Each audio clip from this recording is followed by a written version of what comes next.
আমরা এখন পর্যন্ত যে আসামির মধ্যে গ্রেপ্তারকৃত আসামিদের মধ্যে মুন্নার বিরুদ্ধে মাদক ও ছিনতাইয়ের 7টি মামলা পেয়েছি, মিরাজের বিরুদ্ধে 1টি, নয়নের বিরুদ্ধে 2টি মাদক মামলা পেয়েছি। আক্তারের বিরুদ্ধে এখন পর্যন্ত আমরা মামলা পাইনি, তবে আমরা এখনো তার পিসিপিআর নিয়ে কাজ করছি এবং উনি ভিকটিমের সাথে তার যেটি বললাম যে পূর্বের মামলার যে টাকা পয়সার যে এই বিষয় নিয়ে আমরা এখনো কাজ করতেছি। এখন প্রাথমিকভাবে আমরা তাদেরকে যে আইনের আওতায় এনেছি, আমাদের তথ্য প্রযুক্তি রয়েছে, আমাদের অনেকগুলো সাক্ষীও আমরা হয়তো পেয়ে যাব। তো সবকিছু মিলিয়ে আমরা সে অপরাধ করেছে কি করে নাই এই বিষয়টি আমরা আশা করি এটি বিজ্ঞ আদালতে আমরা প্রুভ করতে পারবো। তেজগাঁ ডিভিশনের যে 6টি থানার মধ্যে মোহাম্মদপুর থানায় প্রত্যেক দিনই আমরা বিশেষ অভিযান করি।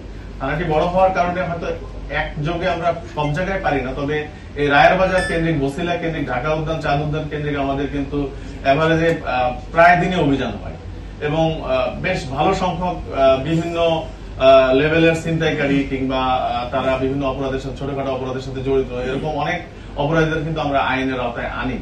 তো এই অভিযানটা আমরা অব্যাহত রেখেছি, কিন্তু আপনি জেনে থাকবেন যে ঘটনাগুলোর 2-1টি ঘটেছে, বাহির থেকে এসে কিছু সন্ত্রাসী এসে ঘটনাটি ঘটিয়ে আবার চলে গিয়েছে এবং তাদের অন্য জায়গায় শেল্টার রয়েছে জন্য আমরা কিন্তু ঢাকার বাহির থেকে তাদেরকে আইনের আওতায় এনেছি।